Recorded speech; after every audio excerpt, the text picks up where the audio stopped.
Hi there everyone, Lars here from Camille's Harem. Not just a podcast for novice writers by novice writers, but also a YouTube channel by novice writers for novice writers. Because writing is an adventure, it's more fun with friends. And as you might have noticed recently, there's been a whole lot more footage from Elden Ring in these videos than there has been before. And there is a reason for that. You see, I have been gone on vacation to Scotland. It's been great. It's been a whole lot of fun. At least I hope it is, because I'm recording this before I've been out to Scotland. In any case, it makes it a little bit easier to make some of these videos when you're able to just have fun creating your script, doing your dialogue, and then editing all of that, and then just putting it to some fun, fanciful action in the background. But here's the thing. As I have been doing these videos in order to make sure that there's content while I've been out on vacation, well, I've had the chance to really dive deep into the story and the world of Elden Ring. And it's reminded me a whole lot of my experience playing Hollow Knight. Now, I praised Hollow Knight for its open world building, for its vagueness, for the fact that you as the player have to explore the world and really play your way through, not just simply fight your way up to the boss and woohoo, you've won, but really get invested in the world in order to fully enjoy the overall story. And the fact that you just don't have all of the story, so it means that you have to kind of fill things in yourself. This is something that Elden Ring takes to the max. And what I see right here while I've been playing the game Elden Ring is I've definitely seen the concept of the iceberg. You know, when you're writing a story and you say, hey, you only get to see like 10 to 20% of the actual story is what's written in the book, and then all the rest is what the author's notes, what's in the author's head, all of that deeper lore that they might share with you later. And you're like, ooh, what is the rest of the iceberg? I want it. Well, that is something that you honestly can't really put into stories, at least in a satisfactory way.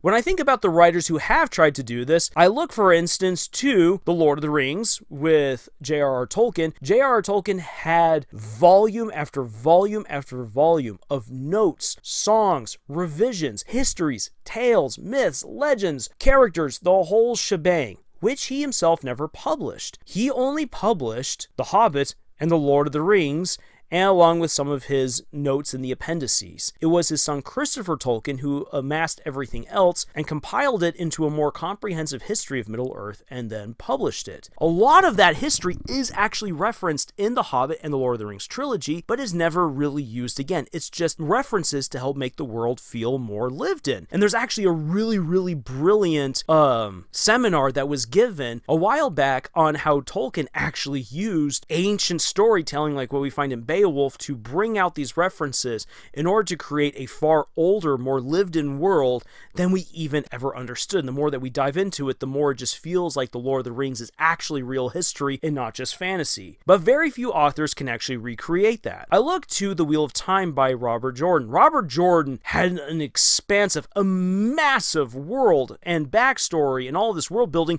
which he put into the books, and he made all of it relevant. You didn't just see the 10 to 20% of the iceberg. Robert Jordan lifted the entire iceberg out of the ocean and chucked it at you. Everything was important. Everything was relevant. There was no throwaway stuff whatsoever across all of his books.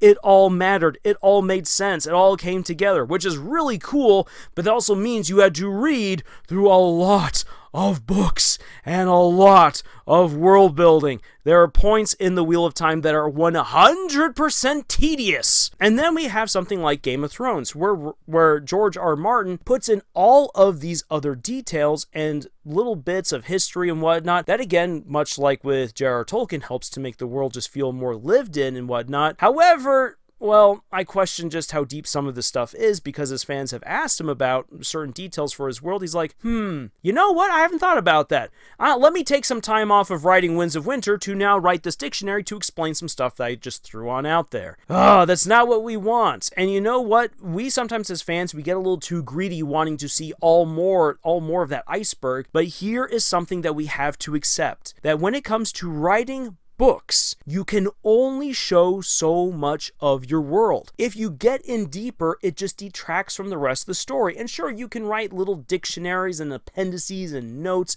and what have you and publish all that stuff about your world building, and your fans will find that really interesting and engaging. But the fact of the matter is, all of that stuff is fluff. That is the 80% of the iceberg that we don't see. What we really need is the concrete story, that to most 20% of the world building and everything that you as the creator come up with. Now then, what does this all have to do with Elden Ring? Well, Elden Ring actually shows us how you can have your cake and eat it too without having the issues that the Wheel of Time has, where it's bogged down in so much detail. Games, video games, board games, role-playing games, these are the ways in which you get all of this fantastic world building. And the reason for that is that you have the opportunity as a game developer to create this much wider story that can be explored by your players and reward them for the time and the effort that they put into their story. While the overall story of the game will take them through what is most important, that 10 to 20% of the iceberg, the rest of the iceberg is on display, and your players can be rewarded for exploring all of this story. Now, it makes sense why books can't do this, because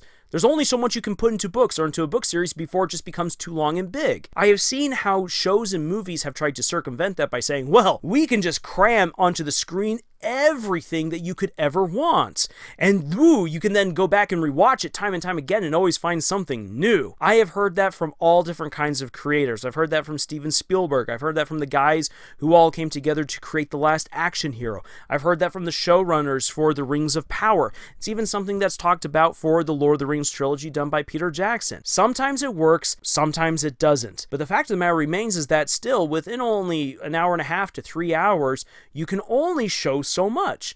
And sure, people can rewatch it a couple of times and get everything else, but then, well, that's it. And if the rewatchability is only to get what else the iceberg was there to reveal, well, then that's it. And then the experience is over. It still needs to be a good story to keep us invested, to keep coming back again and again and again. So really, games have that freedom. When we consider something like Elden Ring is a vast game with so many side quests, so many little adventures, so many items, so many lost ruins, dungeons, everything to help reveal the greater size and history of this world and all of its many amazing characters. However, you don't have to do that. You can just grind and go and fight the main bosses and go fight the Elden Beasts and be done with it within a week. If you're a really good player, probably even less, because you have the speedrunners who just do it really, really well. But if you wish to know the story, you can spend weeks playing through Elden Ring and still probably not find everything that the people put into that game. It's the same thing for something like Breath of the Wild, which is one of the games that Nathan loves to talk about. And Nathan has actually demonstrated how Breath of the Wild, like Elden Ring, has so much within this world, so many stories, so many characters, so many things to find, that really makes the story really engaging to get into. The same also holds true for games like Dungeons & Dragons. Now granted, there are plenty of dungeon masters who just want to tell one concise story and allow for others to come in and take part in that joint storytelling experience. And that's absolutely fine. You don't need to have a massive world-spanning, century-spanning long quest to make a game of D&D fun. D&D can be fun in just the most simple of circumstances. However, Dungeons & Dragons has all of the potential and resources to make huge stories that span all different kinds of continents, all different kinds of places within those continents, all kinds of characters, different storylines, quest lines, you name it. I mean, just look at Critical Role for a really great example of what can be done right there. I mean, I have no idea how on earth Matt Mercer keeps track of just everything that he's got going on across all of his campaigns and worlds, but it goes to show that once again, in a game setting, you have that potential, you have that freedom to do that, to really explore this world in depth. So I'm going to quickly put this out here as a suggestion for something we might do in the future, and we'll definitely want to get Jed in on this, because Jed is the one person within Camille's Harem who has worked on creating games. He's actually done quite a few games, and some of these games are story-based games as well. To have a look at how you can create a game that is engaging in its own right, but also allows for larger stories to be told within said game. It is its own precise, interesting art that is very different from just sitting down and writing a story. So if you're interested in hearing how we might do that, please let us know in the comments below, so that way we can talk with Jed, figure out when he's free, because he's probably the busiest guy in the entire harem, and we'll figure out how we can bring all of that together and make that awesome video or live stream or podcast work out, so that way we can discuss creating a game and creating a story that could really drive that game and be wide enough and big enough for players to really kind of get lost in. And of course, since a lot of us play different kinds of games, we all have our different insights on like what makes Breath of the Wild great, Elden Ring great, The Witcher so great, because those are all larger games that allow you to explore way more than just the main storyline. But ultimately, I think one of the most important things that we can get out of this is understanding the strengths of different mediums. Books will always have a way of immersing people more so than probably any other medium.